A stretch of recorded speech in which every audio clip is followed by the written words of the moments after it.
라디오 텐텐 기도입니다. 하나님 힘있고 용기를 얻기 위한 신약 성경 통독, 오늘 첫 번째 날이 되겠습니다. 장전제일교회의 성경 통독, 장전제일교회 성경 통독이라고 하는 새로운 채널이 있습니다. 그곳에서 여러분들 음성으로 말씀을 들을 수 있겠습니다. 러시아 육군 장교였던 알렉산더 솔제니치는 소련 공산주의 정권에 의해서 문서 날조 혐의로 체포되어서 재판을 받았습니다. 그 후 시베리아에 있는 정치범 수용소로 후송되어 그곳에서 11년의 세월을 보내야 했습니다. 그곳에 있는 죄수들은 상상을 초월하는 고문으로 심각한 고통을 받고 있었습니다. 그는 그들과 함께 모든 참상을 견뎌야 했습니다. 하지만 그는 수용소에서 예수님을 만나게 됩니다. 그리고 그로 인해 인생이 완전히 바뀌는 경험을 하게 됩니다. 그 후에 솔제니치는 수용소 군도라는 책을 써서 1970년에 노벨 문학상을 받게 됩니다. 그는 이 책에서 이렇게 고백하고 있습니다. 감방이여 고맙다. 감사의 눈으로 볼 수 있다면 감옥도 고맙다고 말할 수 있습니다. 조그마한 꽃밭도 가꾸는 사람이 있어야 하는 답듯 우리의 마음 역시 가꾸는 만큼 향기가 나게 됩니다.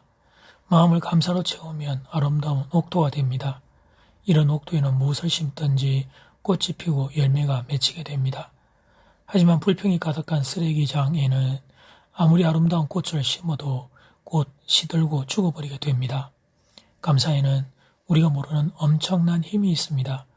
당신이 어떠한 상황에 있든지 바로 거기서 감사합니다라고 말해 보십시오. 그러면 힘이 날 것입니다.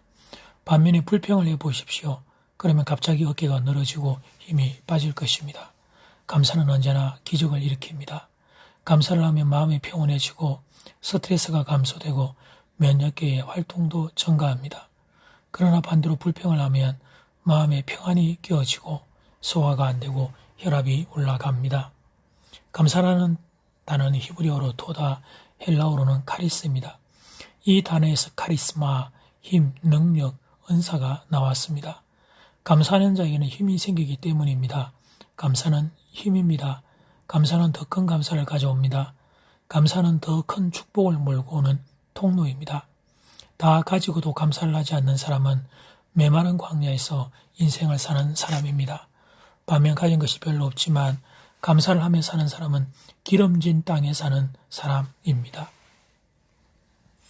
감사를 하면 세상이 순식간에 아름답게 보이고 주위는 모든 사람들이 사랑스럽게 보입니다.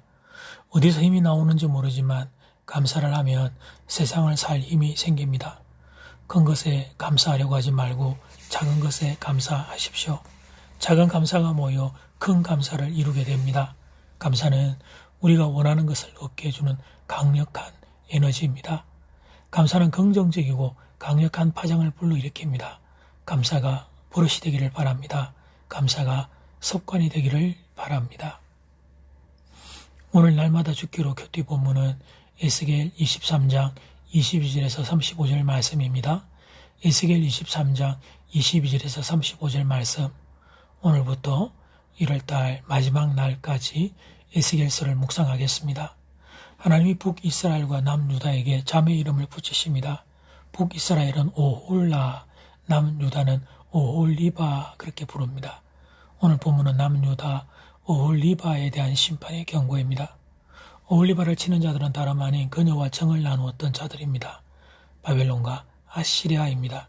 23절 말씀, 그들은 바벨론 사람과 갈대아 모든 무리, 부곡과 소아와 고아 사람과 또 그와 함께한 모든 아수르 사람, 곧 준수한 청년이며 다 고관과 감독이며 귀인과 유명한 자요 다 말타는 자들이라. 선지자는 이 족속들이 유다를 상대로 잔인한 학살을 단행할 것을 경고합니다. 앞으로 다가올 이 폭력에서 가장 중요한 사실은 이 모든 일을 감독하는 이가 다름 아닌 이스라엘의 하나님 여호와 곧 오홀리바의 남편이라는 사실입니다. 남편에게 잔혹한 벌을 받는 아내, 정말 마음 아픈 이야기가 아닐 수 없습니다. 유다는 이처럼 무시무시한 심판을 통해 한 가지를 얻게 될 겁니다.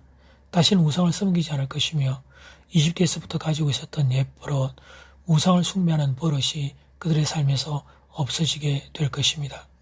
하나님의 심판 과정이 혹독하다는 것은 안타깝지만 그 심판으로 인해 이스라엘에서 우상 숭배가 없어진다는 것은 복된 일이 아닐 수 없습니다. 하나님 유다를 정결하게 하고 살리시기 위해서 심판을 하는 것이지 아내를 죽이고 관계를 끝내는 분이 아니십니다. 사랑하는 여러분, 사랑의 반대말은 무엇일까요? 미움? 아닙니다. 미움 또한 사랑의 왜곡된 형태입니다. 사랑의 반대말은 무관심입니다. 관심이 있다는 것은 상대방에 대해 감정이 있다는 의미입니다. 감정이 없을 때 그때 사람은 상대방에 대해 무관심하게 됩니다. 그래서 옆집 아이들은 잘못해도 그냥 놔두는 것입니다. 그러나 우리 집 아이들이 잘못하면 그냥 둘 수 없습니다. 부모는 아이를 향해 소리를 지르게 되고 그것도 안 되면 멸을 들게 됩니다. 이유는 간단합니다. 내 자식을 사랑하기 때문입니다. 사랑하기 때문에 포기할 수 없는 것입니다.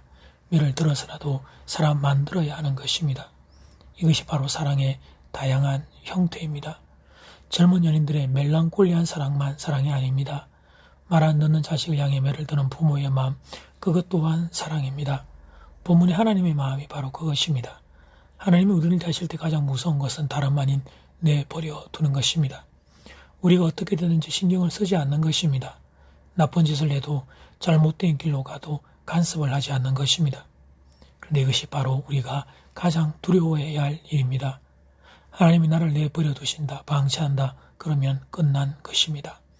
그러나 하나님이 계속 나를 간섭하신다면, 그렇다면 나에게 아직 가능성이 있습니다. 하나님이 아직 나를 사랑하시기 때문입니다.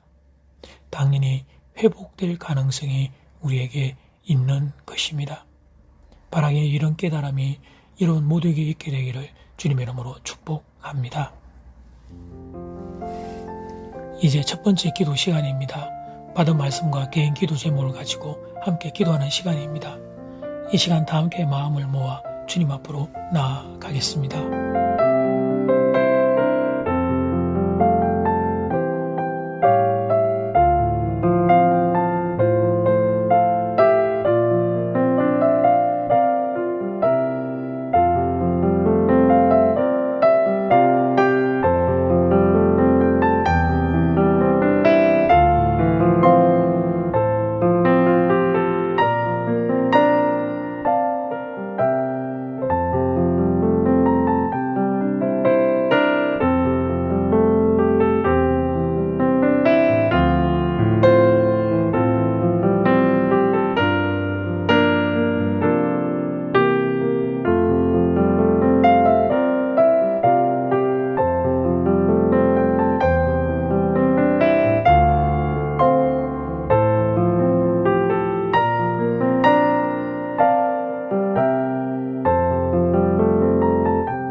이제 두 번째 기도 시간입니다. 나를 향한 하나님의 간섭을 귀찮게 여기지 않기를 바랍니다. 다른 사람들은 막 사는데 나는 그렇게 살려면 마음이 불편한 것, 그것이 바로 하나님이 나를 사랑하는 증거입니다. 하나님의 간섭을 깨달을 때 죄에서 돌이켜 생명의 자리로 그러므로 나아갈 수 있기를 원합니다. 바라기는 이 나라 이 민족도 그렇게 될 수 있도록 주님 도와주십시오. 이 시간 다 함께 마음을 모아 기도드리겠습니다.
하나님 나를 향한 하나님의 관습을 귀찮게 여기지 않기를 바랍니다.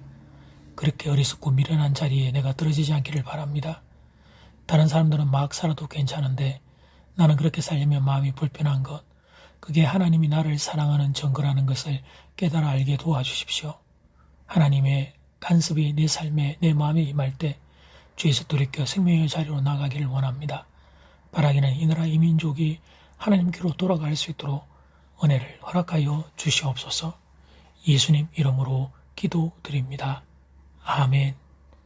이제는 각자 개인적으로 기도하시면 되겠습니다. 평안한 밤 되십시오.